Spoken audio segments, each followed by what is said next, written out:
Muy buenas noches a todo el auditorio de Sin Embargo al Aire. Soy Ilse García y quiero agradecerles por quedarse aquí en este programa Sin Embargo semanal que como todos los viernes usted ya sabe, le damos el mejor resumen de noticias de la semana. Y pues no se vayan porque tenemos muchísima información sobre todas las reacciones que hubieron.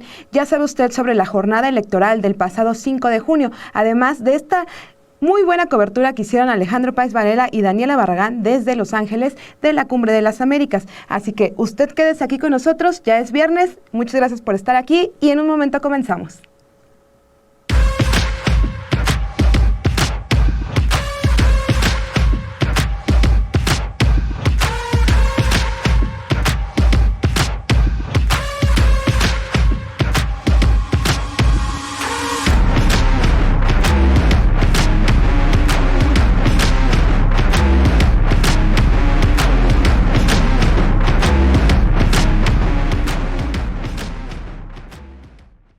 Y bueno, el resumen de esta semana es del 6 al 10 de junio y para el día lunes usted ya sabe cómo estuvo la jornada del domingo, ojalá nos haya acompañado ese día aquí en la cobertura especial que le tuvimos en Sin Embargo al Aire, pero el día lunes 6 de junio pues ya amanecimos con esta noticia ya más que confirmada que Morena había ganado 4 de los 6 estados que estaban en disputa pues para renovar su gobernatura. Y bueno, el día lunes Sin Embargo MX les presentó un reportaje donde hablamos de que Morena logró consolidarse como la principal fuerza política de México.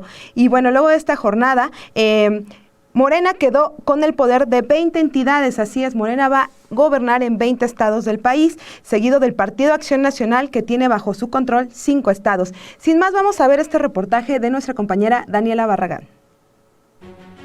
El partido Morena logró consolidarse como la principal fuerza política de México. Luego de la jornada electoral, queda con el poder de 19 entidades, seguido del Partido Acción Nacional, que queda con 6. Del otro lado están los números históricos del Partido Revolucionario Institucional. Perdió Hidalgo, uno de sus principales bastiones, con una de sus principales militantes, Carolina Viallo. También se despide de Oaxaca, estado que había recuperado hace poco con Alejandro Murat Hinojosa. Sin embargo, en alianza logró colocar a Alejandro Villegas Villarreal como gobernador de Durango. En cuanto al Partido de la Revolución Democrática, solo su militante Laura Fernández Piña compitió por Quintana Roo, pero de acuerdo con el conteo rápido quedó con el porcentaje de entre 15.1 y 17.7. Así queda el mapa de México. La caída del PRI es la más dramática, ya que perdió el 85% de su poder territorial al quedar con 3 entidades respecto a las 21 que gobernaba en 2009. Otro dato a resaltar de este mapa político de 2022 es que es el momento en que México tiene más gobernadoras en activo, con 9 en total. Para este año, Morena acumula 19 entidades, el PAN 6, el PRI 3, el PRD ninguna, el Partido Verde Ecologista de México 1 y Movimiento Ciudadano 2. Así ha cambiado el mapa político de México. De acuerdo con la revisión hecha por Sin Embargo, el crecimiento del partido creado por el presidente Andrés Manuel López Obrador es claro. En 7 años ganó la presidencia, la mayoría en el Congreso y 19 gubernaturas para tener una población gobernada de casi 70 millones de personas.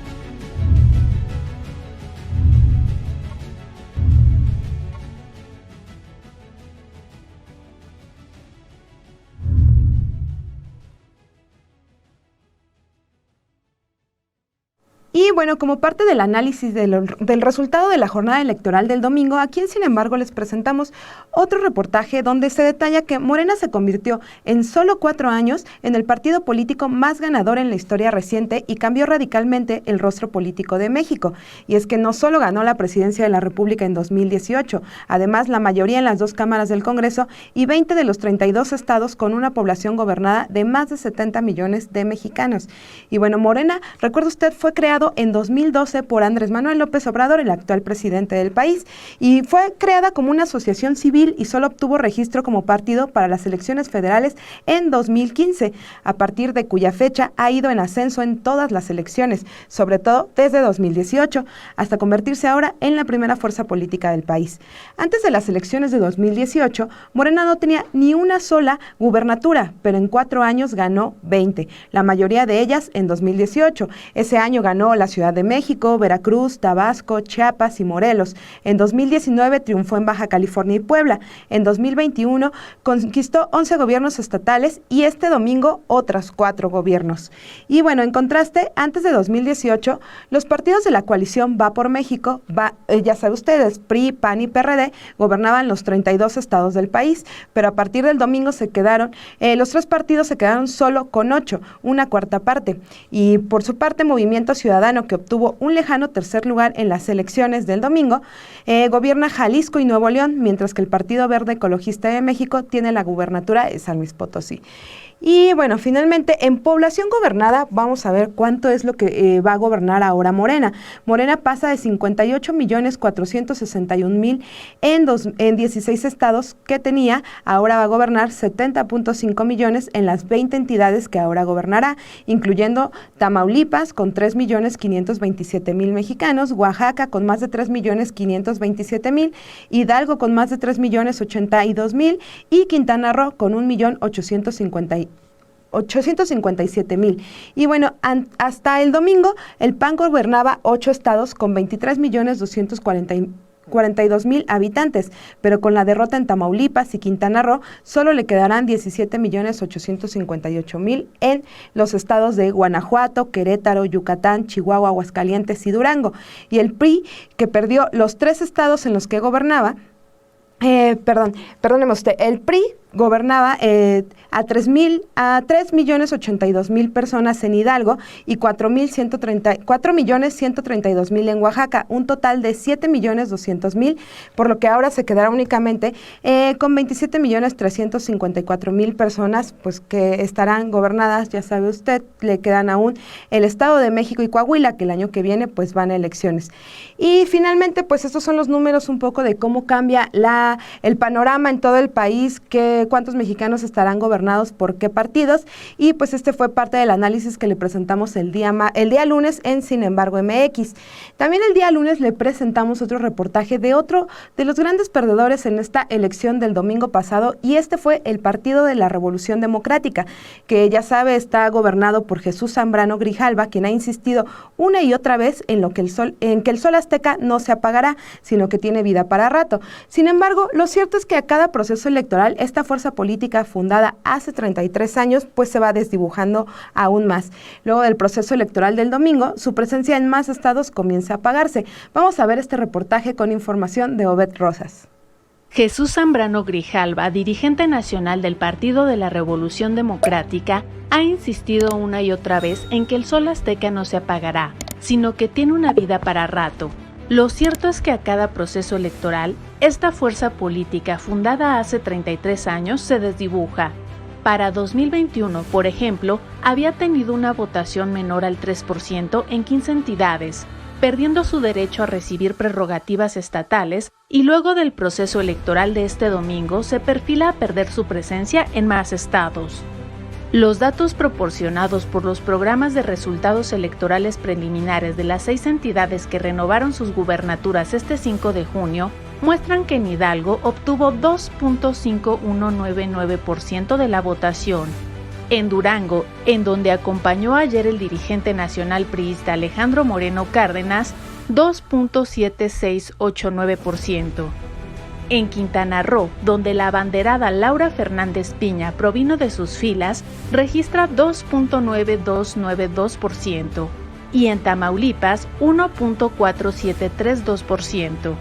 De confirmarse que el partido no logró superar este umbral establecido por la ley, dejaría de recibir las prerrogativas estatales en estas entidades. La Ley General de Partidos Políticos establece como mínimo el 3% de la votación para que los partidos nacionales y locales mantengan su registro. En el plano federal, el PRD mantiene su registro, pero en el plano local, al tener una votación debajo de este porcentaje, perderá los recursos que los estados integran a los partidos. Ya el año pasado tuvo una votación inferior en la renovación de los congresos de Durango y Tamaulipas, entidades que ayer renovaron su gobierno estatal, pero también se quedó en ese entonces sin presencia local en Baja California, Campeche, Chihuahua, Coahuila, Colima, Chiapas, Guanajuato, Jalisco, Morelos, Nuevo León, Querétaro y Sinaloa. En este proceso electoral colocó a Laura Fernández Piña como candidata a la gubernatura de Quintana Roo, quien según muestran los resultados preliminares, solo alcanzó 16.1379% de los votos, contra el 56.4073% alcanzado por María Elena Hermelinda Lezama Espinosa de Morena.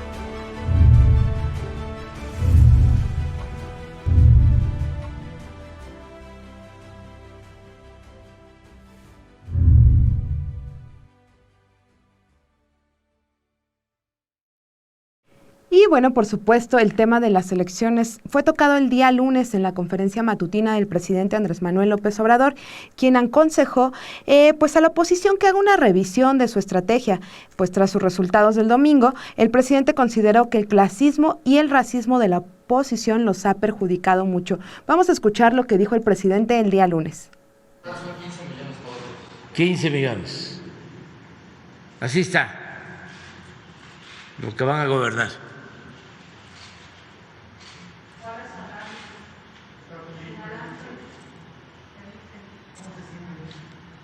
Pues ahí están los datos.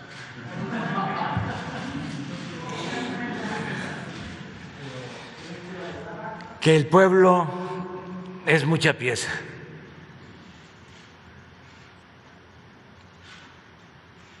Lo que siempre he dicho. Y se niegan a aceptar nuestros adversarios.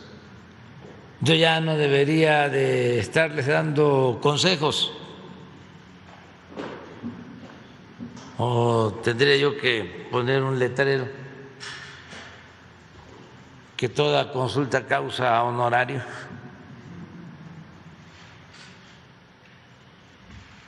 Pero deben de hacer una revisión de su estrategia. Les afecta mucho, se los digo de manera sincera, su clasismo, su racismo.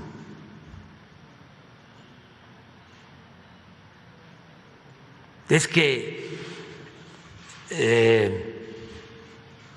desprecian al pueblo, no le tienen amor al pueblo. Ahí está la esencia de todo. Uno de los más leídos de los conservadores, o por los conservadores, este señor Moreno, dice que los que nos apoyan son los más ignorantes.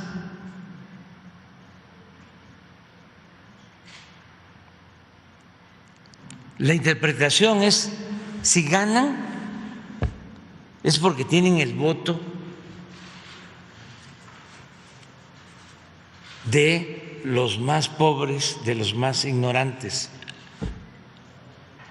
Entonces, ¿cómo se va a participar? Insultando, despreciando, ninguneando a los pobres, negándoles el derecho a la justicia, a la democracia. Ese es el problema. Y apostando, como era antes, a los medios de información y a la manipulación. pensando que el pueblo es tonto, porque para ellos o no existe el pueblo y la política es asunto de los políticos y de las élites, o el pueblo no sabe y se le puede dar a tole con el dedo. Ahora, antes de la elección, arman una campaña para decir que tengo vínculos con el narcotráfico, sin una sola prueba. Entonces, le agradezco mucho al pueblo de México porque ellos sí están entendiendo la importancia que tiene el llevar a cabo esta transformación pacífica. Y bueno, ya llegamos al día martes 7 de junio, que también le vamos a tener más información sobre esto también que hablaba el presidente, pues de estas críticas que le hizo la oposición y senadores republicanos acusándolo de narcotráfico. Más adelante le vamos a hablar de ese tema. Y el día martes tuvimos también un reportaje en Sin embargo MX de nuestra compañera Dulce Olvera, que habló de la oposición que pues se puso a proclamar como un triunfo los resultados de la jornada del domingo, en la que perdieron 4 estados, donde representaban a 12.5 millones de votantes. Ahora PRI, PAN y PRD tienen en la mira puesta en la sucesión presidencial, mientras que Movimiento Ciudadano habló de un crecimiento exponencial en la elección, pese a que en los hechos pues no ganó nada. Vamos a escuchar este reportaje y volvemos. La Alianza Va por México ve un tiro con Morena para la elección presidencial de 2024. Sin embargo, tras esta jornada electoral, su control territorial quedó relegado a una cuarta parte del país, luego de perder Hidalgo, Oaxaca, Quintana Roo y Tamaulipas. El PAN, la principal fuerza opositora, gobernaba en 11 entidades en 2018 y ahora solo le quedan 5. El PRI no luce mucho mejor, ha perdido el 85% de su poder al quedar con 3 entidades respecto a las 21 que gobernaba en 2009. Y el retroceso del PRD fue el más notable. En 4 de las entidades su votación se perfila a ser menor al 3%, con lo cual perdería su registro estatal. Estas elecciones también tiraron por la borda la supuesta importancia de sumar a Movimiento Ciudadano al bloque opositor. En ninguno de los estados ganados por Morena, los votos obtenidos por la autodenominada tercera vía pudo significar alguna diferencia. Con estos números, la oposición se siente fuerte para 2024, donde los principales aspirantes son emanados de Morena, según han demostrado las diferentes encuestas.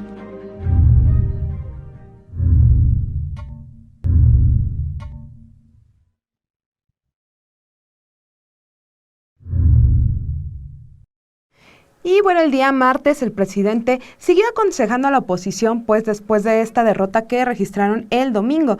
El presidente dijo el martes que los partidos de oposición no deben convertirse en paleros y no deben caer en la autocomplacencia y en el autoengaño. Ya cuando empezaron a hablar esto de que hay tiro a algunos líderes de la oposición, pues el presidente también empezó a decir el día martes que pues no se autoengañen. También aconsejó al PRI que reivindique su historia de lucha a favor del pueblo. Vamos a escuchar lo que les dijo el día martes. Entonces, si yo tuviese que dar un consejo a los del PRI, pensando en voz alta, les diría, reivindiquen su historia de lucha en favor del pueblo. Por ejemplo, se lleva a cabo la reforma o se propone la reforma energética y era votar pues en favor de la Comisión Federal de Electricidad. Esa empresa la creó el general Cárdenas. El que nacionaliza la industria eléctrica es el presidente Adolfo López Mateos. Y la reforma constitucional era para fortalecer a la Comisión Federal de Electricidad, una empresa pública. Y estos señores, porque se olvidaron, ¿no?, de la historia o no conocen la historia, votan por seguir apoyando a las empresas extranjeras y por seguir socavando, destruyendo a la empresa pública, a la Comisión Federal de Electricidad. Afortunadamente lo resolvimos, pero ¿cómo van a actuar así? Ojalá y no se afecten los partidos, que se consoliden. Necesitamos de las organizaciones políticas, se requiere de oposiciones fuertes, no paleras. Si se tratara como antes de simular de que hay democracia, ya hubiésemos llegado a acuerdos con ellos, con todos ellos. Ahora dicen que el movimiento nuestro es el nuevo PRI. Bueno, y si es tan malo, ¿sí?, lo del PRI, ¿por qué se aliaron al PRI los del PAN? Y tienen que hacer una reflexión de fondo, análisis de fondo, no caer en la autocomplacencia, el autoengaño. Por ejemplo, esto de que ayer, ¿no?, celebrando, de 6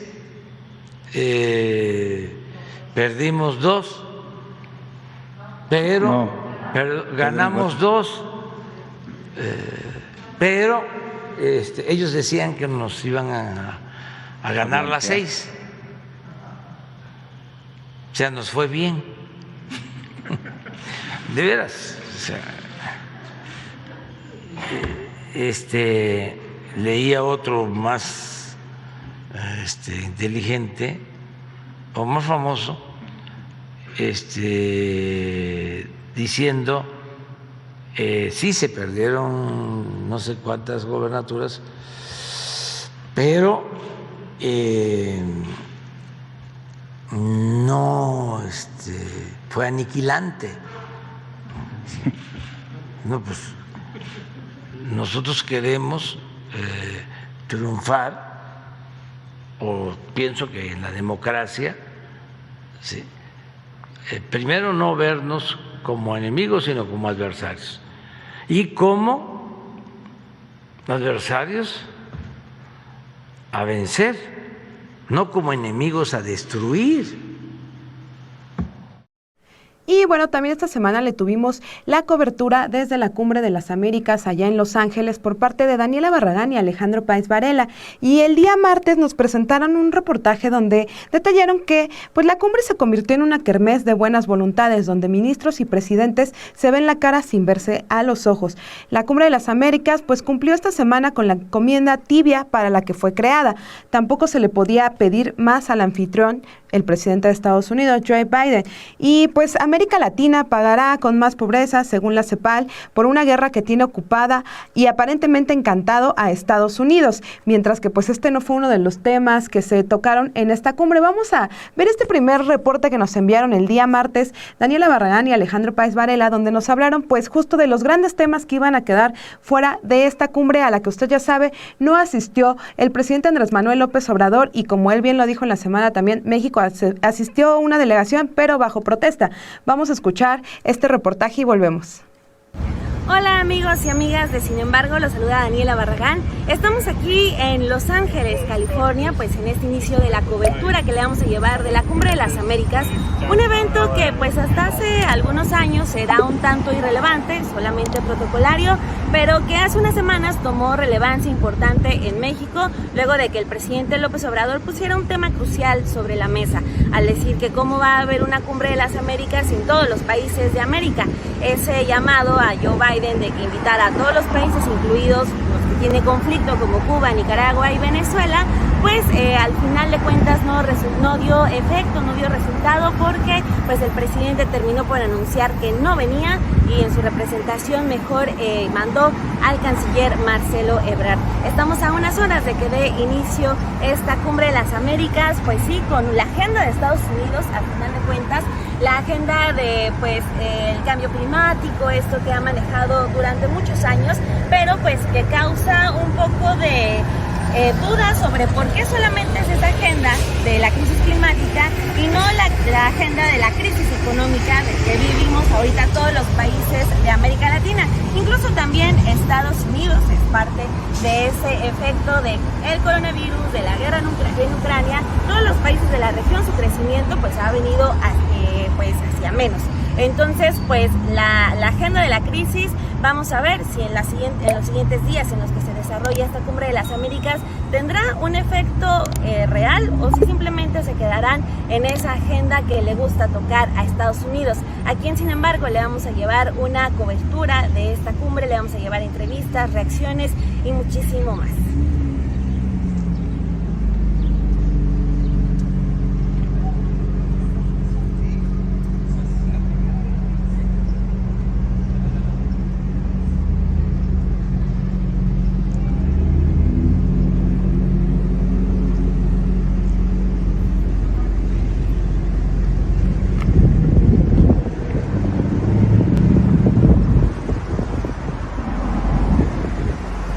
Estamos en el centro justamente de Los Ángeles.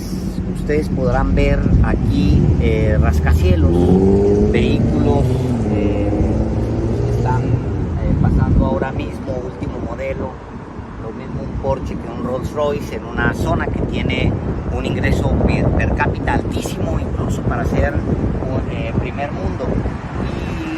Pues al mismo tiempo que vemos un Porsche pasar o un BMW o vemos algunos vehículos de alta gama, al mismo tiempo es posible ver aquí en este lugar, en esta zona, gente sin casa, los sin hogar que han estado durante muchos años aquí en el centro de Los Ángeles.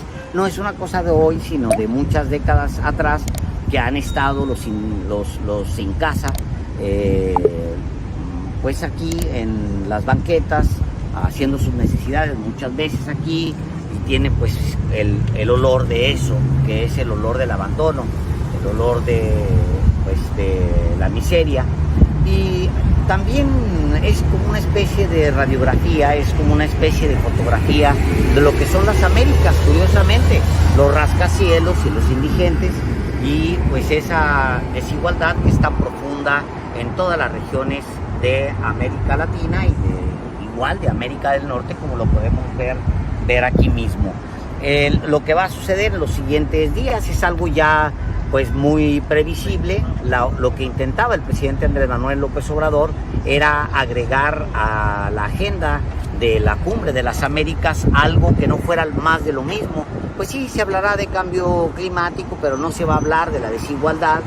Se va a hablar de la necesidad de generar crecimiento, pero no se va a hablar sobre desarrollo.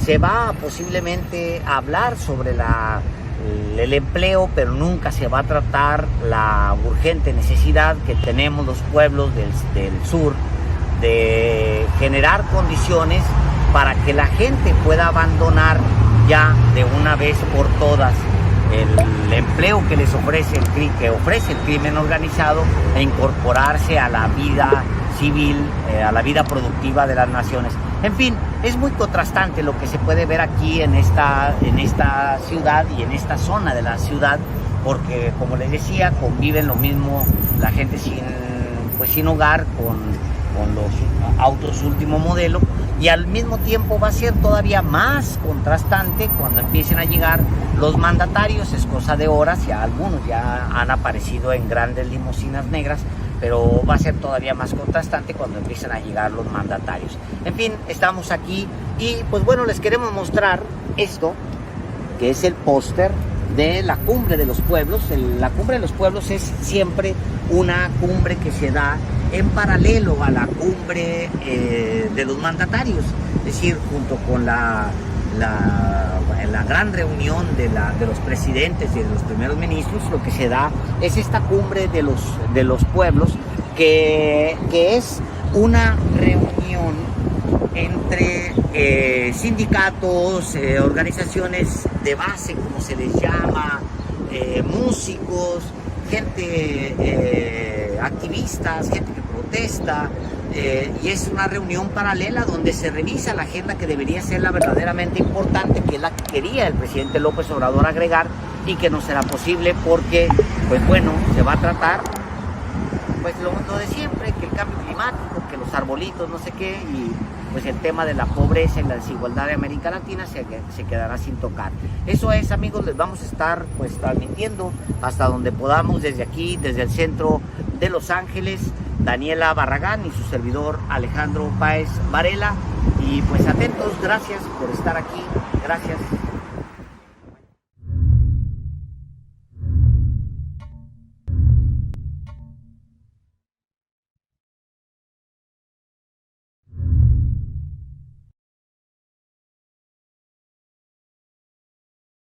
Y bueno, desde del día martes también tenemos otra nota importante, ya que Alejandro Schwartz Pérez, titular de la Comisión Federal para la Protección contra Riesgos Sanitarios, la COFEPRIS, pues informó esta mañana que los malos manejos de la institución llevaron a una limpieza dentro de la COFEPRIS que derivó en la destitución de 32 funcionarios por enriquecerse a costa del gobierno. Entre los funcionarios destituidos hay titulares de unidades administrativas hasta dictaminadores y verificadores. Ese día en la conferencia matutina el titular de la COFEPRIS explicó a detalle cómo pues funcionaba este esquema de corrupción dentro de esa dependencia. Si usted no vio la información de ese día en Sin embargo MX y en Sin embargo al aire, le tenemos todos los detalles de cómo lo explicaron ese día. Y bueno, sin más, vamos al miércoles 8 de junio, y llegamos a miércoles. Muchas gracias por continuar con nosotros y por supuesto que continuaron los temas electorales como fue toda esta semana. Y ese día amanecimos con una noticia de que diversos priistas integrados en el Frente Nacional de Democracia y Justicia Social exigieron la inmediata renovación de la dirigencia nacional del partido, que usted ya sabe está encabezado por Alejandro Moreno y Carolina Villano. Y bueno, criticaron también que la actual dirigencia no ha podido cumplir con su responsabilidad primaria, que es ganar las elecciones. Este frente, que incluye las corrientes nacionales de opinión, Movimiento Líder, Plataforma PRI y Alianza Generacional, disculpe usted, pues exigieron ya la renovación del CEN del PRI. Vamos a ver este video donde le contamos más al respecto.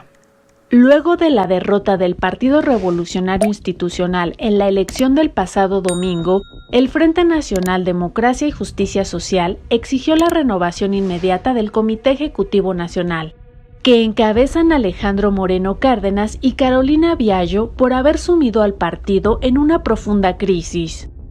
Es evidente que la dirigencia nacional del partido no ha podido cumplir con su responsabilidad primaria, que es ganar elecciones, y en cambio ha asumido una visión patrimonialista con una actitud excluyente, autoritaria y centrada solo en intereses y ambiciones personales, constituyéndose además en motivo de bochornosos escándalos que afectan nuestra imagen y prestigio, destacó la agrupación priista en un desplegado.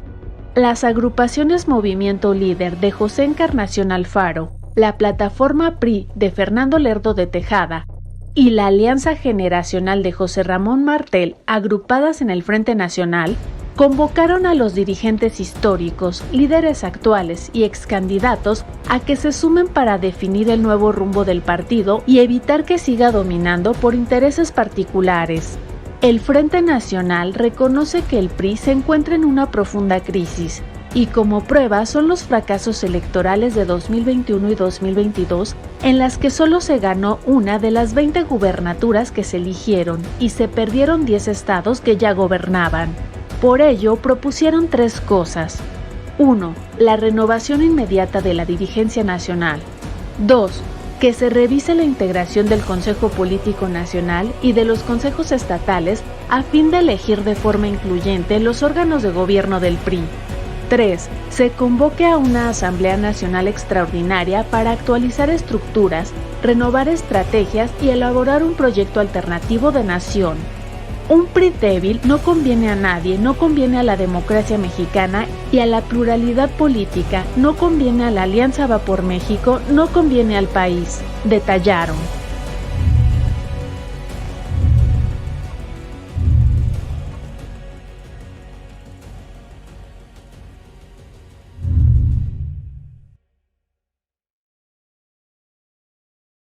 Y bueno, aquí quiero hacer una pausa para invitarlos a que reviva usted, si se perdió las entrevistas que estuvieron en Los Periodistas esta semana, una con Damián Cepeda, pues que él habla de que pues él casi dice, o sea, quien sabe matemáticas entiende que la alianza perdió en la jornada del 5 de junio. Él es muy crítico también con esta alianza que se tiene el PAN con el PRI y habla pues de que se tiene que hacer un análisis profundo rumbo a las elecciones de 2023 y 2024. También el día miércoles, Álvaro Delgado habló con José Encarnación, que es uno de los dirigentes de estas corrientes internas del PRI que están pidiendo la destitución de Alito Moreno. Él responsabiliza a Alito Moreno y a Carolina Villano de pues la debacle que está viviendo el partido y pide también pues esta renovación de la dirigencia. No se los pierda, si se los perdió, ahí están en el canal de Sin embargo al aire. Y bueno, el día miércoles también en la conferencia matutina el tema de la oposición siguió estando y el presidente siguió dándole consejos pues a la oposición y también ese día habló de algo muy concreto. Dijo que la oposición no le debe estarle echando la culpa a él por su fracaso, sino que debe de voltear a ver a Claudio X González, que pues es su estratega. Ese día el presidente habló de que pues no es lo mismo ser periodista que ser político, que ser carpintero a que ser empresario. Vamos a escuchar cómo lo explicó el día miércoles el presidente. Pues yo creo que pueden cambiar de actitud, porque la estrategia que han aplicado no les ha dado resultado. Si hablamos en términos pragmáticos, que no me gusta mucho, porque la política sí es eficacia, pero sobre todo tiene que ver con los principios. Pero hablando de pragmatismo, se dice que la política tiene que ver con resultados.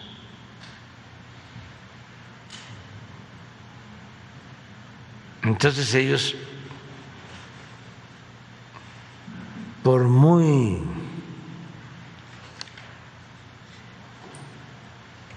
obcecados, tienen que hacer una reflexión, un análisis y decidir cómo van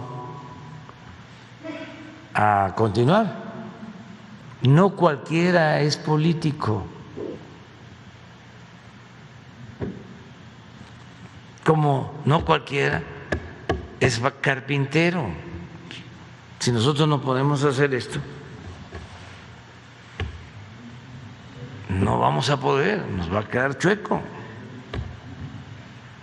Si hacemos una pared y no somos albañiles, se nos va a caer. Si no somos periodistas, pues no vamos a saber hacer una nota, un artículo de fondo. Lo mismo la política. Entonces, una cosa es ser un empresario, que también es otro oficio, y pensar que se puede ser político.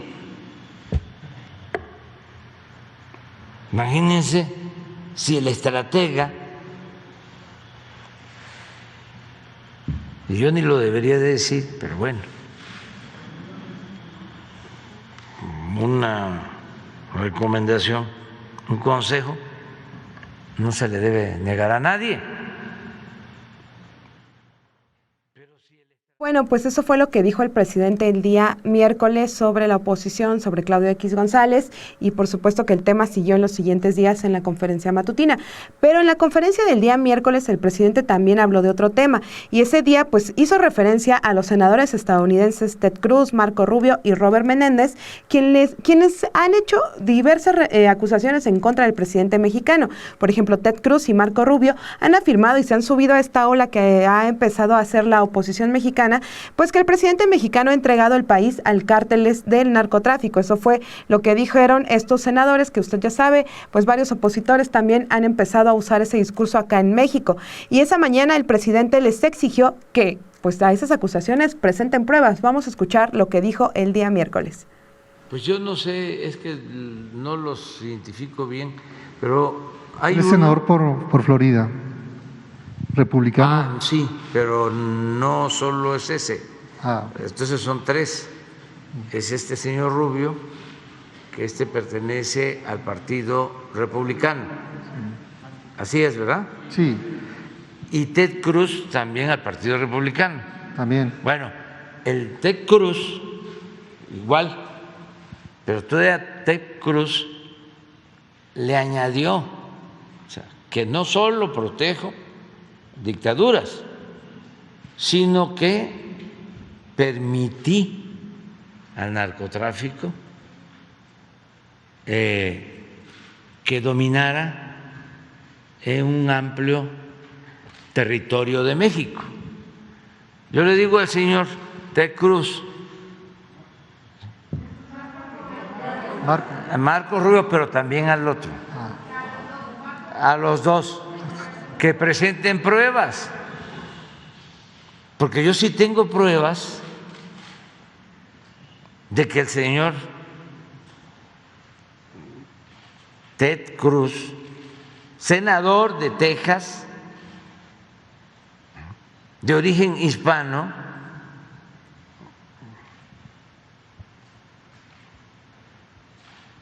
que obtiene sus votos por los hispanos,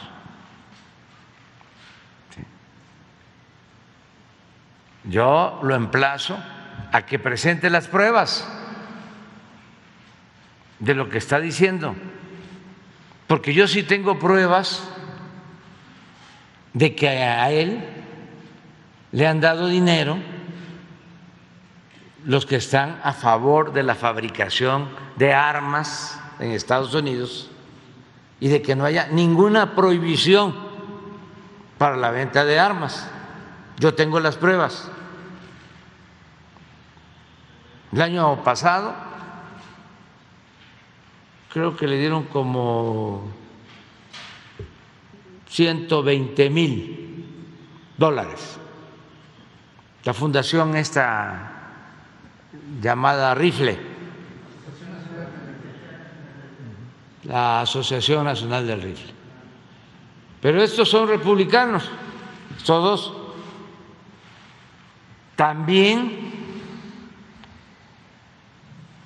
un demócrata, señor Menéndez, que fue el que prácticamente amenazó. Y bueno, por supuesto, el tema no se quedó ahí, pero le vamos a contar más adelante qué más dijo el presidente al respecto.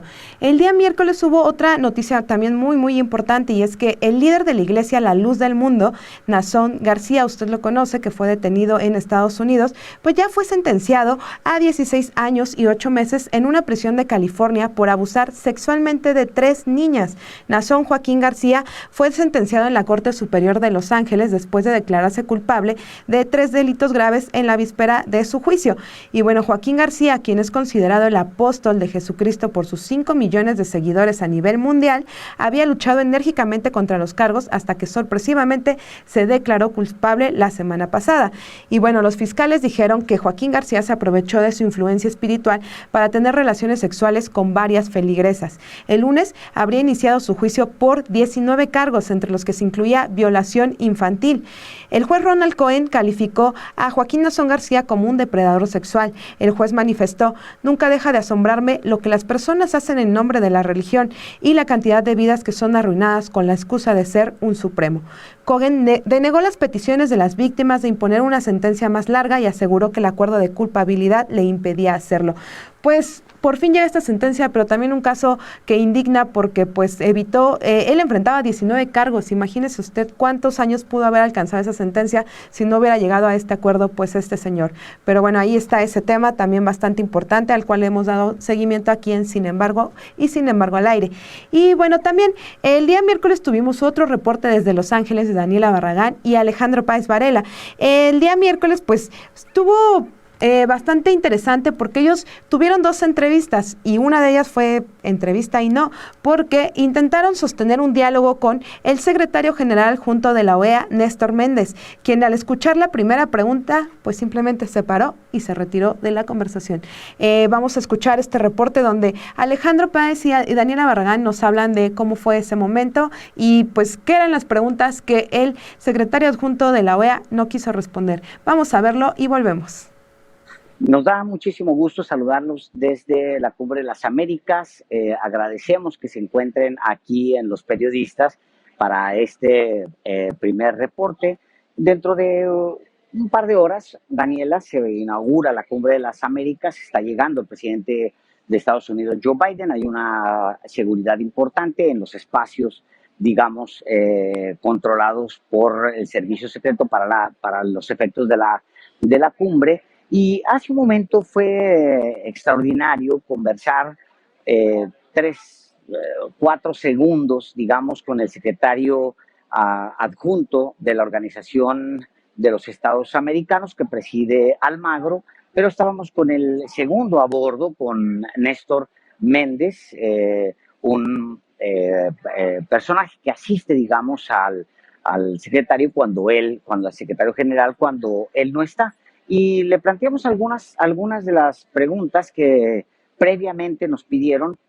Se las planteamos abiertamente en el mejor ánimo de poder conversar con él y la respuesta fue: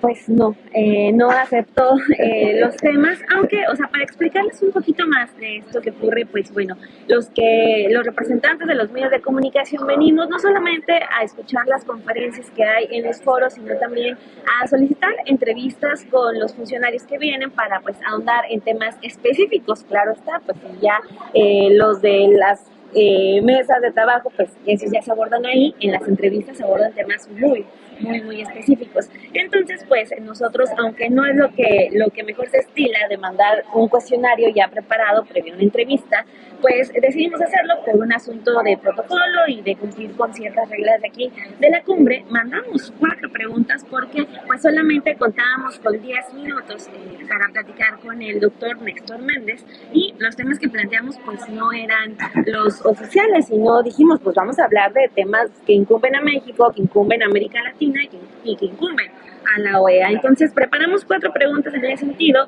y pues ni siquiera tuvimos la oportunidad de terminar la primera porque pues el doctor hizo un gesto de detener la entrevista. Así es, y se detuvo la entrevista y él, muy amable, nos comentó simplemente que lo que él quería era hablar de los temas no políticos de la cumbre, es decir, de todo lo que viene impreso en los panfletos que se entregan aquí. Y bueno, las preguntas son las que realmente se hace el resto de América Latina, son las que nosotros queríamos plantearle al secretario general adjunto de la OEA, porque son las preguntas que hay realmente en el aire. Lo demás es protocolo y lo demás es, como ya sabemos, pues parte de una agenda impuesta desde Washington a la OEA, y nosotros no queríamos irnos un poquito más para allá. La primera pregunta es una que es muy obvia, nosotros le empezamos a plantear, el presidente de México y de otros países de la región creen que el tiempo de la OEA terminó y se debe abrir paso a un organismo distinto y solidario que acepte a todos sin excepción.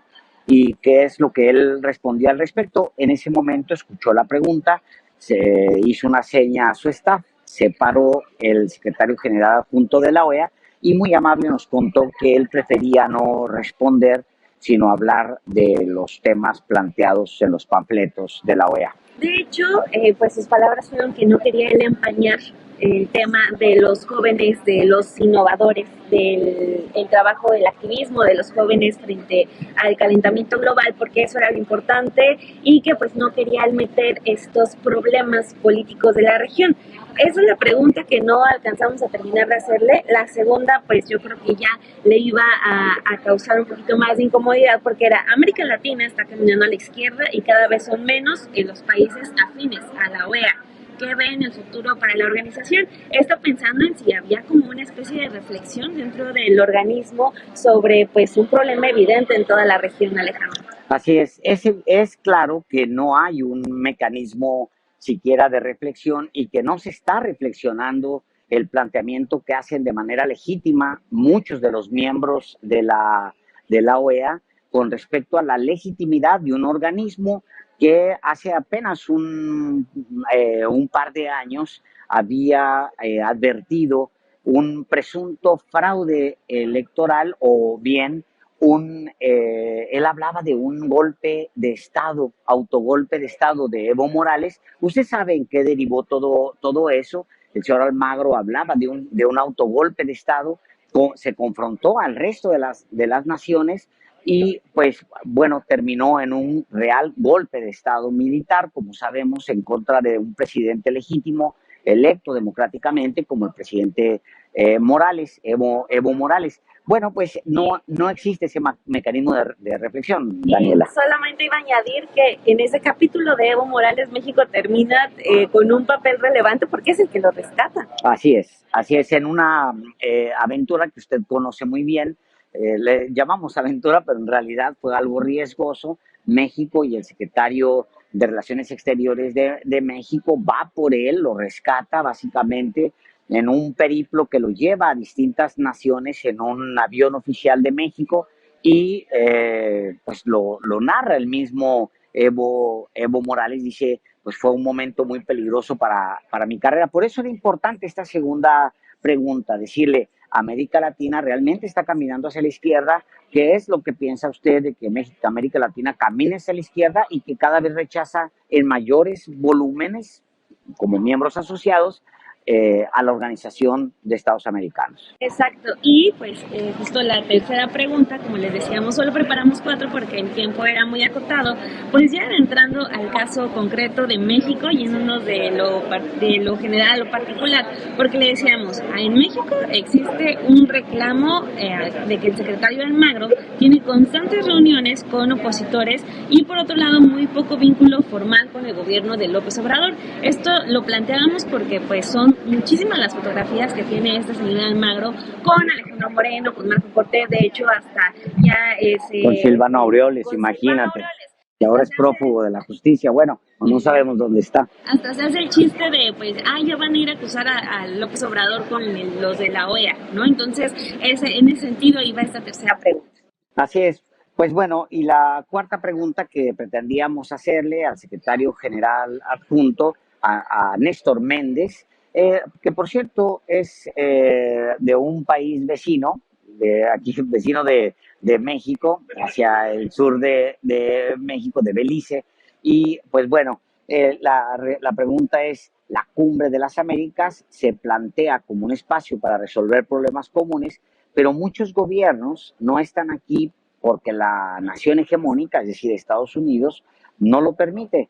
¿Usted está a favor de la decisión de Estados Unidos al respecto y qué dice sobre esto? Ya no tuvimos, como le decíamos, la oportunidad porque en eso se puso de pie, a la primera pregunta se puso de pie y abandonó este espacio hecho justamente para las entrevistas y pues el planteamiento tiene un sentido muy contemporáneo, no es un reclamo viejo, Daniela, que se le ha hecho a la OEA, que es básicamente un apéndice de Washington, que se trata de un organismo que lo único que desea y que para lo único para lo que opera es para, pues, si es necesario, destituir gobiernos legítimamente electos, siempre y cuando su condición sea que son cercanos más a un planteamiento de izquierda y lejanos al consenso de Washington. Entonces, pues bueno, era necesario que al menos alguien, el segundo de la OEA, si ya el señor Almagro no tenía tiempo para tal cosa,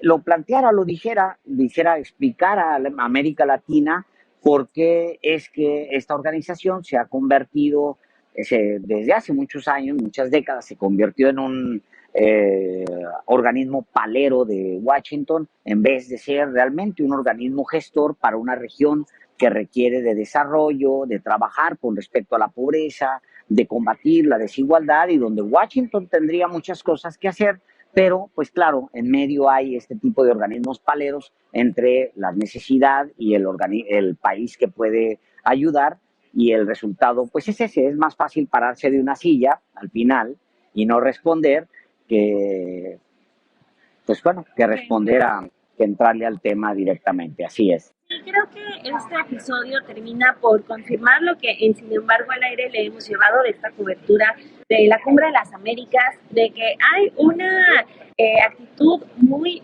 obvia de tocar solo unos temas, y creo que por eso también, regresando a Evo Morales, se lo dice, esta cumbre ya nació hueca, porque pues aquí tenemos un ejemplo de que estamos los países de América Latina con una inflación altísima, histórica, provocada por la crisis de la pandemia. Estamos también enfrentando muchísimos retos. Las mujeres en la región tienen el doble de retos, eso lo dicen los datos, se los hemos platicado, pero aquí lo que dicen como los encargados de tener, o los que estarían obligados de orquestar esas discusiones, de iniciar esas discusiones, pues dicen que no quieren empañar con los problemas de política los temas de la innovación de los jóvenes. Entonces creo que nos confirma mucho de la percepción que tenemos todos nosotros de que al final de cuentas ganó una agenda bonita, una agenda buena onda aquí en la Cumbre de las... Pues sí, que es termina siendo la más inútil. Queremos agradecerle a YouTube, que nos está ayudando con todos los contactos con el Departamento de Estado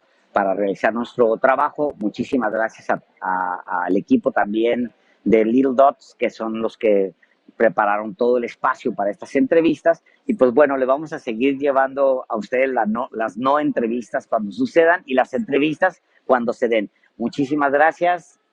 Hasta luego.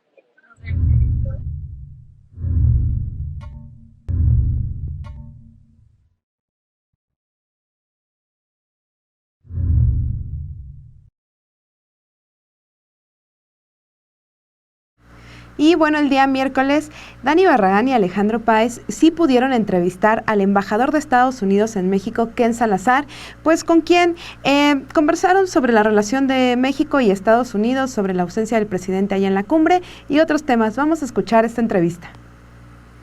Señor embajador, muchísimas gracias por aceptar esta entrevista, platicar con el equipo de Sin embargo al aire. Y quiero aprovechar muy rápidamente con la primera pregunta, si usted me lo permite. Se ve una muy buena relación entre usted personalmente y el presidente López Obrador. Algo pasó ahí, usted ya nos contará, pero se ve también una buena relación con el presidente Biden. Sin embargo, ¿por qué hay la sensación como que los países no necesariamente están en su mejor momento? Mira, Alejandro y Daniela, es un orgullo estar aquí con ustedes, sin embargo, ¿no? Sin embargo. Entonces, pues, sin embargo, lo que dices, vamos bien, ¿no? La relación entre los dos presidentes, que es lo más importante, es una relación de respeto. La relación que tengo yo con los dos presidentes es una relación también de respeto. Hay muchísimo más que en la alianza positiva que lo que nos separa, ¿no? Entonces, el mundo, realidad, estamos bien alineados en lo de la economía, en lo de la frontera Estados Unidos o México, en lo que se tiene que hacer en la migración, en muchísimas cosas, ¿no? Entonces, como es un país con su soberanía, se tiene que respetar. El presidente López Obrador es el presidente de México. Yo lo tengo que respetar y trabajo con él, avanzar en la causa de los Estados Unidos y también levantar la realidad de los pueblos de las dos naciones. Nos va bien. Pasando justo a temas de la región, embajador, América Latina, varios países de la región están caminando hacia la izquierda, pero también a la par hay una como incomodidad con la Organización de los Estados Americanos, ya que consideran que no es un organismo que está respondiendo a la altura de pues, las crisis que padecemos los países de la región. Han mencionado que quizá sea momento de pasar a otro organismo que lo sustituya, que sea más vivo. ¿Usted qué opina de estas críticas a la OEA? Mira, nosotros apoyamos a la OEA, ¿no? Porque es una organización que por 100 años y más ha hecho un buen trabajo, ¿no? En lo de las Américas. Pero también, como lo dice el presidente Biden, tenemos que tener una época nueva con las Américas, ¿no? Cuando habla él de México, que a México no es algo para nosotros secundario, pero somos socios con México. Y esa misma vista se tiene que llevar por todas las Américas. Yo hablo mucho de esto en México, he hablado con el presidente Biden y también con el presidente López Obrador, de la importancia de la mirada al sur, de la mirada a las Américas. Entonces, ahí la llevamos. Hay una diferencia importante, embajador, entre aquel otro México de otros presidentes donde no se pronunciaban frases como, por ejemplo, México no es territorio de conquista. Es una frase muy nueva, agregada al vocabulario diplomático. ¿Usted cómo se siente como embajador en una relación tan cambiante, tan distinta? Mire, vivimos en unos tiempos maravillosos de cambio bueno, ¿no? Y yo soy mexicano-americano, nacido aquí en los Estados Unidos, mis familias ya 400 años, 4 siglos en lo que es Nuevo México y Colorado. La historia entre México y los Estados Unidos es una historia complicada, pero por la relación que tenemos se tiene que levantar en una manera donde somos socios iguales. México no es inferior a los Estados Unidos, nunca, ni su gente. La grandeza de los Estados Unidos, hay grandeza también en México. Entonces tenemos que celebrar esa grandeza y los lazos. Los lazos, le digo a Alejandro y Daniela, para mí pues son profundos y grandes por todo el tiempo, ¿no? Arriba de 40 millones de mexicanos, americanos aquí en los Estados Unidos, 125 millones allá en México. El enlazo de la economía en lo automotriz, en lo de la agricultura, en lo de la energía, el lazo de la seguridad, que tenemos nosotros problemas en la seguridad a los dos lados de la frontera. Entonces, estamos viviendo en un tiempo, sí, complicado, políticas, posiblemente algunas políticas diferentes, pero yo tengo más optimismo del futuro de los Estados Unidos y México ahora en el 2022 que lo tenía en el 2000. Adelante, vamos. En ese sentido, embajador, pues, ¿cuál es su opinión sobre cómo concluye este episodio de la Cumbre de las Américas, luego de que pues, el presidente dijera que él no iba a asistir si no se invitaban a todos los países, como lo que ocurrió con la invitación a Cuba, Nicaragua y Venezuela? ¿Cuál sería su conclusión sobre este episodio de la cumbre de este año? Miren, la cumbre va a salir muy bien, porque el gobierno de México, representado por el canciller y el equipo mexicano que está aquí, van a estar ahí al lado de nosotros, hablando del futuro, en todo lo que se va a hablar en esta cumbre, ¿no? Entonces, el resultado el viernes va a ser un muy buen resultado. Entonces, lo importante es no nomás tener una cumbre exitosa, que sí la vamos a tener, pero también el trabajo que viene en el después. En el después, pues las reuniones que tendremos entre los dos presidentes en Washington, vamos a seguir trabajando, levantando estas soluciones. Entonces, de que vinieron o no vinieron, para mí es importante que la forma no vaya a tapar el fondo de lo que estamos haciendo aquí. El fondo de lo que estamos haciendo aquí es lo más importante y ahí va México y los Estados Unidos muy unidos.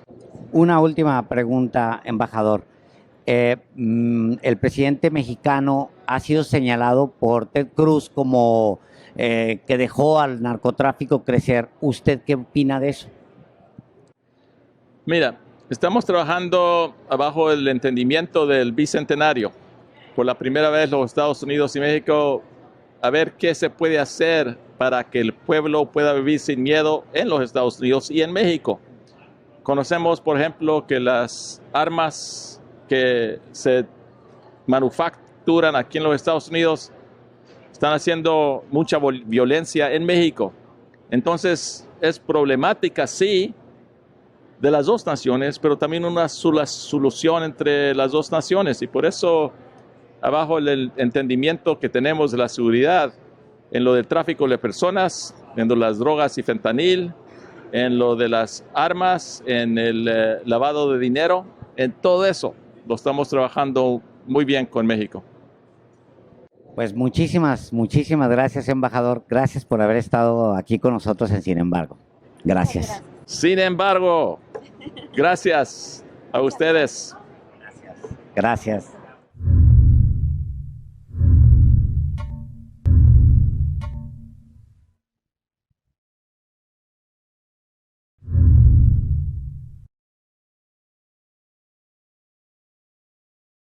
Y bueno, ya llegamos a jueves 9 de junio. Es momento de recordarle que nos deje sus likes. Ya saben, en este momento estamos en la Liga de los Periodistas, pero más tarde usted puede ver en la Liga de Semanal este programa y durante todo el fin de semana, ya sabe, ayúdenos a compartirlo para llegar a más gente y no se olvide de suscribirse también al canal de Sin Embargo al Aire. Y bueno, ayer 9 de junio, el presidente nacional del PRI, Alejandro Moreno Cárdenas, mejor conocido como Alito, negó que Claudio X González Guajardo, a través de Mexicanos contra la Corrupción y la Impunidad, lo quiera tumbar. Y es que, si usted no vio, Mexicanos contra la Corrupción publicó un amplio reportaje de las propiedades de Alito Moreno y de cómo él vendió y traspasó propiedades entre sus familiares. Ese reportaje se publicó el día miércoles y ayer en una conferencia de prensa, Alito Moreno, disculpe usted, ya es la hora también, pues le contestó al periodista Álvaro Delgado algunas preguntas y vamos a escuchar lo que dijo. ¿No bajaron la nota de Mexicanos contra la Corrupción? Bueno, yo creo que ayer? el tiempo importante hoy es tener claridad, ser responsables. Nosotros tenemos un enorme compromiso con este país, con la rendición de cuentas, con la transparencia. Y hoy hemos dado pasos fundamentales en nuestra coalición, respetamos, pero al final del día tenemos esa oportunidad también de dar nuestra versión. Yo creo que todos los temas que se hagan se tienen que presentar siempre de manera clara, de manera veraz, ante los organismos jurisdiccionales y nosotros sabremos de atenderlos siempre. Dijo usted siempre. ayer que iba a proceder jurídicamente contra... No, yo dije sus patrocinadores. Sí, yo lo que dije es que lo consideráramos, pero yo creo que lo importante es siempre respetar, porque nosotros somos personas públicas también, tenemos familia, y yo creo que todo el trabajo que se haga debe ser franco, abierto, claro, documentado y profesional. Yo lo que se le añaba ahí era que no era preciso, no era veraz, no era como estaba. Tuvimos la oportunidad de poder dar nuestros argumentos, nuestros señalamientos, y yo no tengo nada que esconder. Todo lo que está ahí está en nuestras declaraciones patrimoniales, fiscales, de intereses. Entonces yo creo que lo que hay que tener claro es que cualquier cosa, cualquier tema que tengan de duda, bueno, pues que se presente ante los organismos jurisdiccionales. ¿Claudio X González lo quiere tumbar del PRI? No, mira, yo creo firmemente que se monta siempre por el gobierno de la República campañas de odio, campañas de difamación que no ayudan al país. Ustedes lo han visto, una campaña brutal, feroz contra el PRI, contra el dirigente nacional del PRI, porque votamos en contra de la reforma eléctrica, porque dijimos que no a la reforma electoral. Es Claudio X González. Pero el gobierno es el que armó, y yo no tengo la información que tú dices, porque creo firmemente que quien está operando y orquestando todos los ataques es el gobierno de la República. No, lo que yo te digo es que se respeta a las organizaciones, pero yo no veo que Claudio X González sea el dirigente, el presidente de Mexicanos contra la Corrupción, pero nosotros respetamos a Mexicanos contra la Corrupción y a cualquier otra organización. Presidente, esta convocatoria de periodistas para pues, renovar la dirigencia, o sea, para que salga del PRI antes de que concluya el periodo. Bueno, como les dije, yo respeto a todos, los escuchamos, en el PRI todas las voces se escuchan, todas las voces se reconocen y nosotros estamos trabajando. Al final del día, las y los priistas tienen pleno conocimiento de quienes trabajan en los tiempos de campaña, quienes están en las elecciones, quienes dan la cara por el partido y muchos a veces solo en los tiempos electorales asoman para poder generar noticia. Nosotros vamos a escuchar a todos, somos un partido abierto, plural, así que nosotros echamos para adelante ya trabajando en el Estado de México. ¿Dejaría el cargo? ¿Dejaría el cargo? Mira, nosotros estamos construyendo un proyecto serio, sólido. Creo firmemente que la coalición es robusta, es potente, es poderosa. El PAN, el PRI y el PRD, como comentamos, tiene 40 puntos de la preferencia electoral. Sin lugar a dudas, la suma de Movimiento Ciudadano es importante. Hay que definir el proyecto, hay que analizar la propuesta, hay que sumar a todos, porque está claro que Morena es una tragedia y una desgracia para México, lo hemos señalado. No hay resultados, 3,000 feminicidios, 4,000 secuestros, 120,000 homicidios, así que estamos trabajando fuerte para construir una...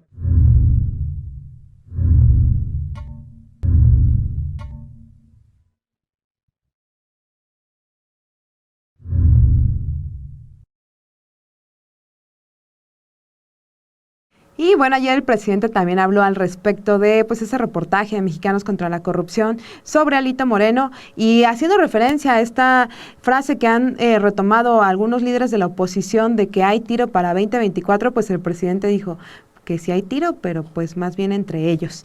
Y bueno, también el día de ayer desde Los Ángeles tuvimos otro reporte de Dani Barragán y Alejandro Páez Varela, pues en esta entrevista exclusiva que tuvieron con el secretario de Estado de Estados Unidos, Antony Blinken, y el secretario les dio unos minutos ahí a nuestra compañera Daniela Barragán y al director de Sin embargo, Alejandro Páez, y pues hablaron también sobre la relación de México y Estados Unidos, le preguntaron también sobre la OEA. Vamos a escuchar esta entrevista. We appreciate, Secretary, this interview. Thank you. Mi nombre es Alejandro y gracias por estar en Sin Embargo. Alejandro, thank you for being on Sin Embargo. La primera pregunta es, ¿por qué el presidente no vino, el presidente de México no vino a esta cumbre, pero eso se va a arreglar muy pronto en una reunión en julio en la Casa Blanca? So the president of Mexico did not come to this summit, but that will be solved with a future meeting in July at the White House. And but the thing is, what about OEA? There are the OES. ¿Qué sobre la OEA? Porque hay mucha presión de muchos países ya sobre ese mecanismo, sobre su utilidad. What about the OAS? There's been pressure for so many countries about the utility of the OAS. So two things. First of all, President Biden is very much looking forward to seeing President López Obrador at the White House in July. They have a very good relationship, great mutual respect, and as do I with my friend and counterpart, Marcelo Ebrard. We talk all the time. And in this case, we had a good faith difference of opinion.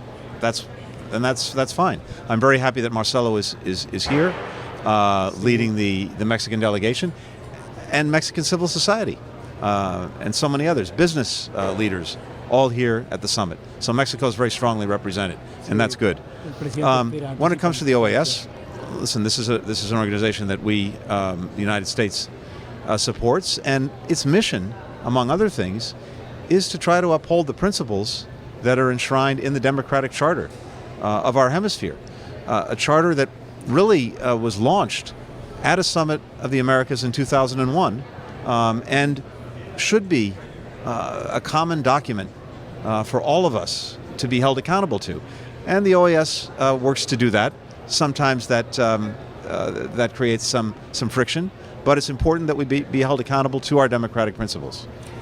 Primero que nada, es muy bueno que el presidente está esperando realmente reunirse con su presidente, con López Obrador.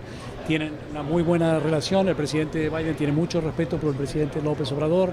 Y hay una buena presencia de México aquí, incluso con la sociedad civil mexicana en esta reunión.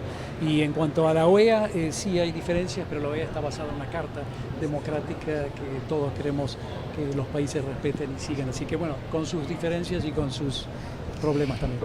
Gracias, secretario. Siguiendo con los temas de la región, preguntarle por qué Estados Unidos decidió no invitar a todos los países a la cumbre, tal como pues varios países como México, entre otros, lo pidieron, justo para que esta reunión fuera para hablar de temas y problemas estructurales, entrarle al fondo como a los temas de la desigualdad y la pobreza. ¿Qué pasó con esa propuesta de México de que esta cumbre fuera pues por completo para toda América Latina y el Caribe? So why did the U.S. decide not to invite certain countries to this summit, even though the president of Mexico asked for that? And when this is a summit that's intention is to work on structural problems like inequity and poverty in the Americas. Well, first, I would say that a number of those countries are here. They are at the summit. I met yesterday with Cubans, Nicaraguans, Venezuelans, all of whom are representing their country from civil society, from the human rights community, from the artistic community. They are as representative, I would argue, more representative of their countries than their governments at this point in time. So they're here. Those countries are all here at the summit. And of course, in a different way, as I said, Mexico is fully here with a very strong delegation led by my friend and counterpart, the Foreign Minister Ebrard. As I said, we had a very respectful difference of opinion on this. Usually the host country makes the decisions. And we felt it was important at this time to reinforce the democratic charter of our hemisphere and to remind people that we were supposed to be joined by these democratic principles, and the countries here should reflect that. But again, all of these countries actually are here. It may not be, in some cases, their governments or regimes which really do not have popular legitimacy. Todos estos países están representados acá, Nicaragua, Cuba y Venezuela, la sociedad civil, organizaciones de derechos humanos y demás. Entonces, es así, obviamente el país anfitrión es el que decide esto, pero la idea es que todos nos unamos en cuanto a esos principios de la Carta Democrática de la OEA. Y como le dije, mi buen amigo también, el ministro Ebrard, está aquí presente y bueno, tenemos que resolver nuestras diferencias. Secretario, muchísimas gracias por estar aquí. Gracias. Thank you very much for being here, Mr. Secretary. Thank you so much. Gracias. Nice to be with you. Gracias. Thank you very much. Gracias.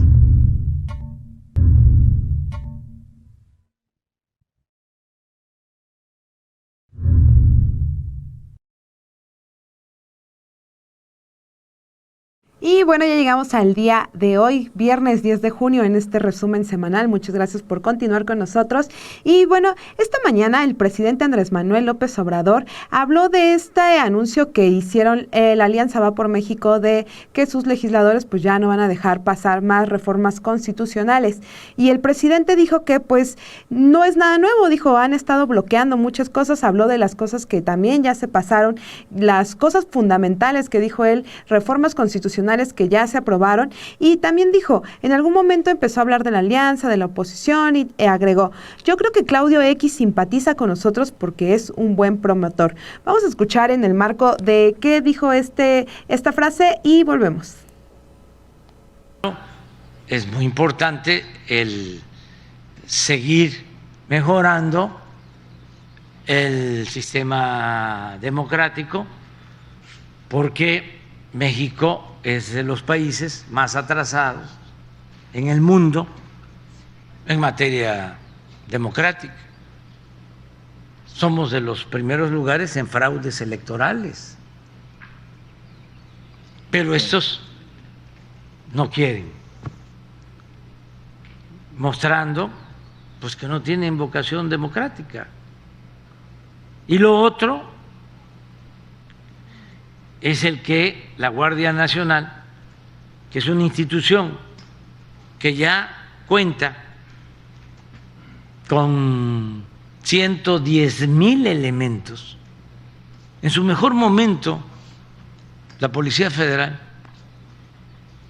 llegó a tener 40,000 elementos y solo 20,000 operativos. Ahora la Guardia Nacional tiene más de 100,000 elementos operativos,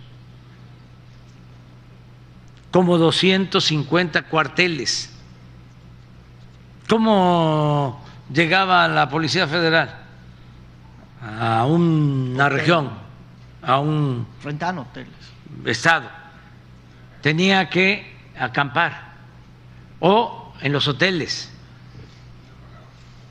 y no pagaban, sí, a veces, sí. Y había pleito hasta por eso.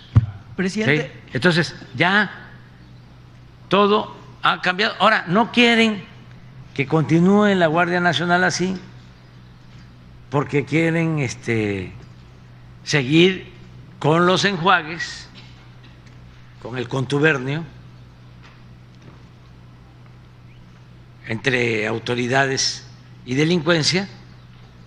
Pues entonces dicen, nos oponemos. ¿A quién perjudican? Al pueblo.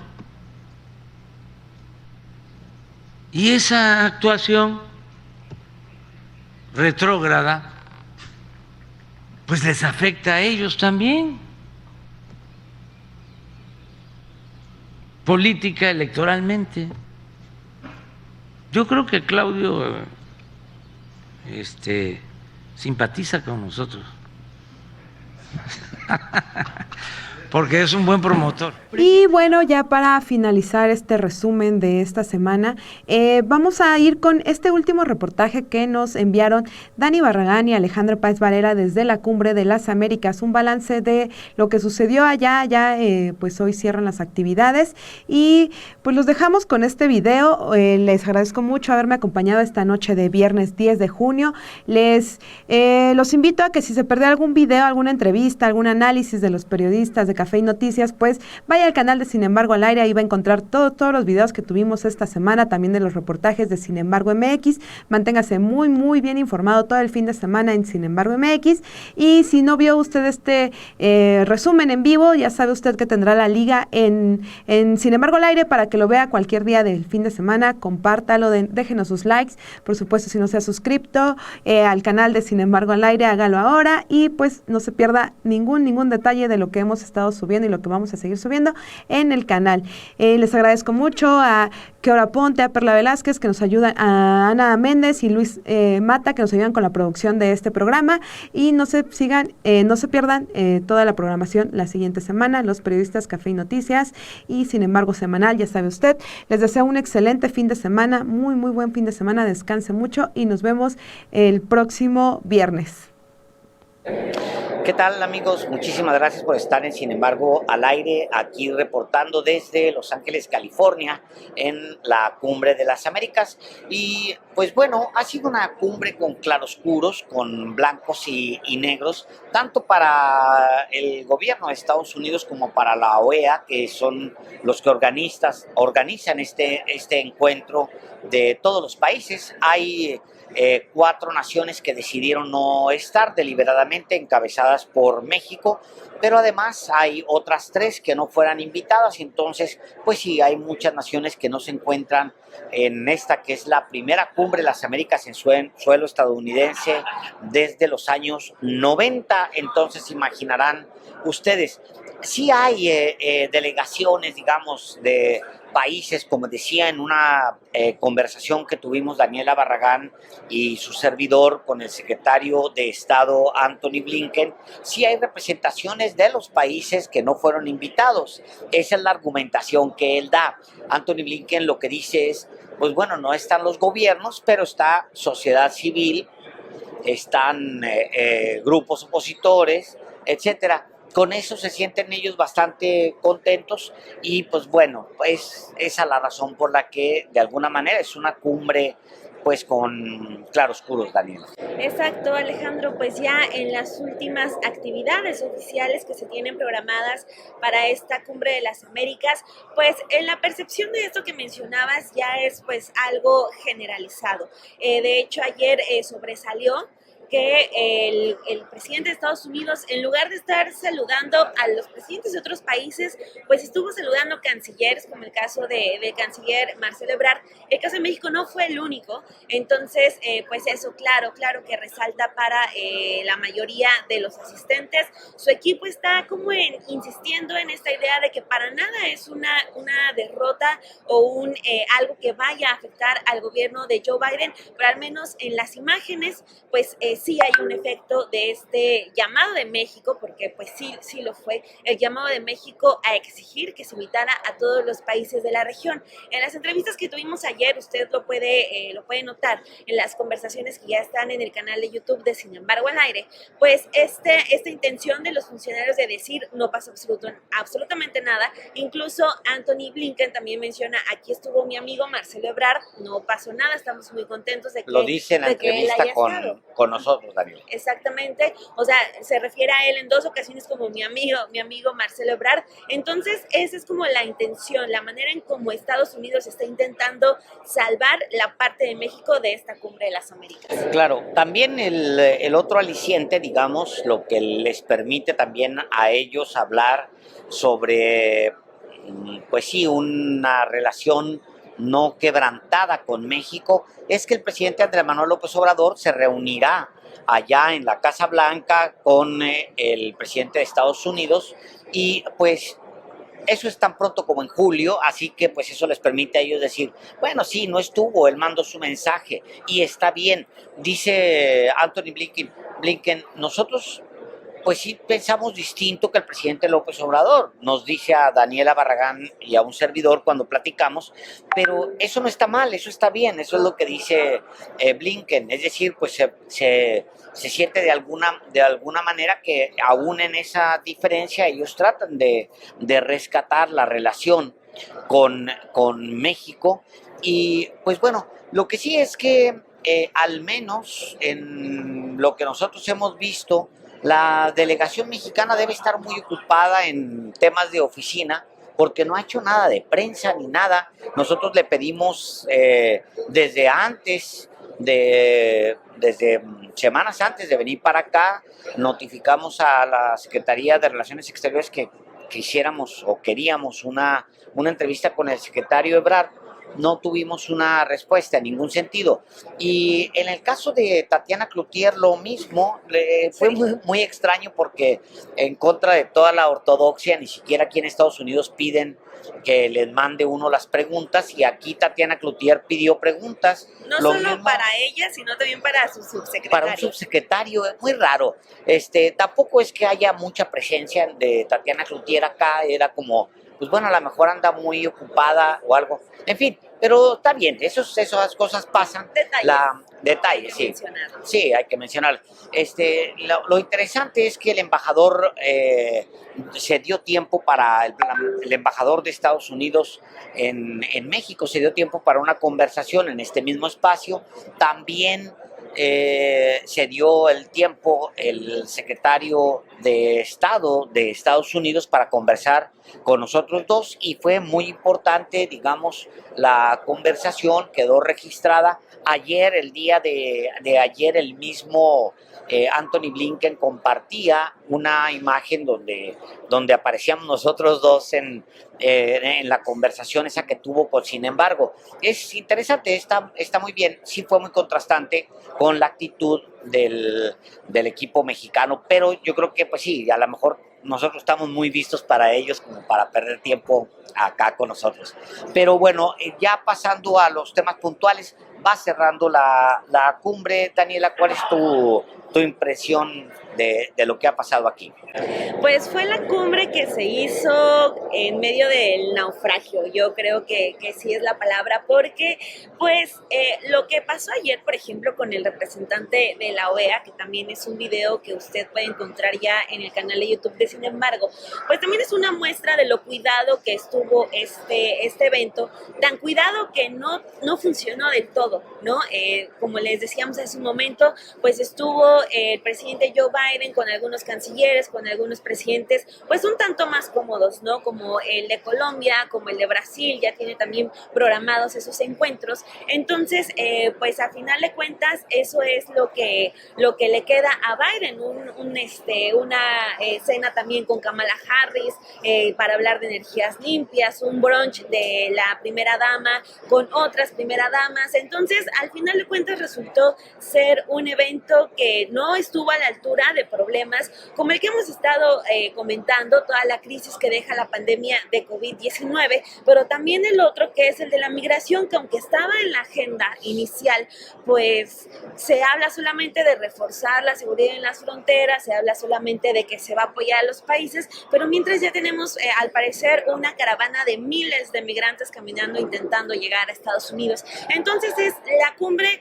que se hizo porque ya estaba planeada, porque estaba todo programado, pero pues sí quedó demasiado a deber, todo fue muy estéril, todo fue exageradamente cuidado para Estados Unidos y todos los demás pues nos quedamos a la espera de que pudiera llegar esto al menos a tocar los temas sensibles y que son prioritarios, insisto, después de una pandemia de COVID-19 que a todo el mundo afectó. Así es, hay obviamente un desplazamiento muy fuerte del Departamento de Estado de Estados Unidos, con mucho personal, mucha gente de prensa, muy atentos honestamente con la gente de México, incluso con los invitados de México. Hay delegaciones, pequeños grupos, y es más, Daniela, vamos a movernos un momento de aquí. Les invitamos a ustedes a pasar, nos vamos a mover aquí. Hay en estas salas que ustedes están viendo por allá, mucha gente de invitados a participar con distintos iniciativas sobre cambio climático, sobre defensa de cultivos, etcétera. O sea, hay, por ejemplo, allá en el fondo una empresa chiapaneca que presentó ayer al secretario Blinken, le presentó un proyecto sobre chocolate. Y luego en el otro lado hay un par de proyectos sobre cambio climático y uso de plásticos biodegradables. Del otro lado, en fin, hay distintos proyectos que fueron presentados. Han sido muy amables, digamos, pero el impacto que tiene la cumbre ya a manera de cierre de esto que ha pasado aquí, el impacto que tiene a nivel estructural es menor. Apenas se trataron, digamos, los temas en la agenda de Estados Unidos y se puso énfasis en temas de democracia, pero pues sí, no se trataron otros temas que habría impulsado el gobierno de México previo a que se cerraran las invitaciones, que a su vez habrían dado un dinamismo superior a este encuentro. Imagínense ustedes que se hubiera convertido en el encuentro en el que todas las Américas están aquí. Imagínense ustedes lo que se hubiera convertido este evento aquí en Los Ángeles con la comunidad latina, etcétera. Se habría convertido verdaderamente en un evento que pues daría inicio a nuevos tiempos. No, estamos como en la Guerra Fría, otra vez, casi como en la Guerra Fría. Aquí nomás falta que haya una crisis de los misiles, pero digo, esperemos que no, pero hagan de cuenta que así estamos exactamente aquí con las políticas de Washington hacia Venezuela, como si todavía fuera. En fin, bueno, pues es también parte de lo que se está viviendo en el mundo, lo de la guerra de Rusia contra Occidente y Occidente contra Rusia, pues es parte de ese sentido de guerra fría que hay todavía en el mundo, Daniela.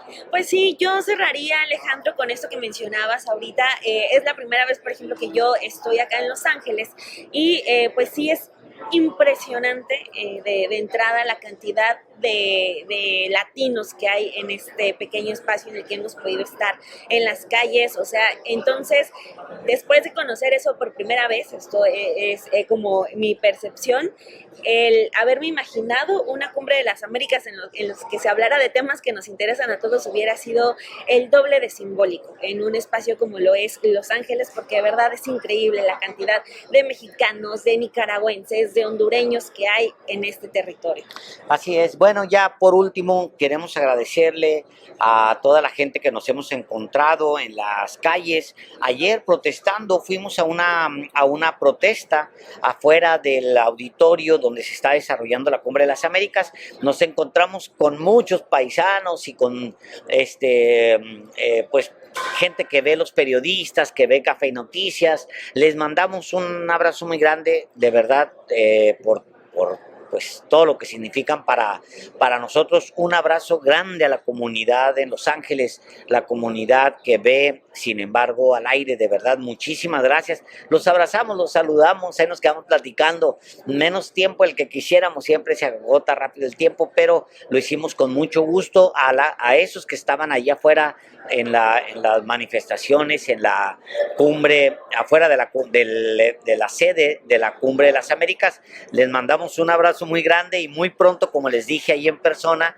pues vamos a tratar de venir aquí a Los Ángeles y de estar con ustedes. Así que pues gracias allá en la redacción también, gracias Álvaro Delgado, Romina Gándara, y gracias Daniela Barragán, muchísimas gracias. Un placer, Alejandro. Fueron días bastante movidos, pero muy interesantes. Ya estando ahí en México seguiremos platicando de estos temas que ya, insistimos, son muy, muy necesarios. Muchísimas gracias. Hasta luego.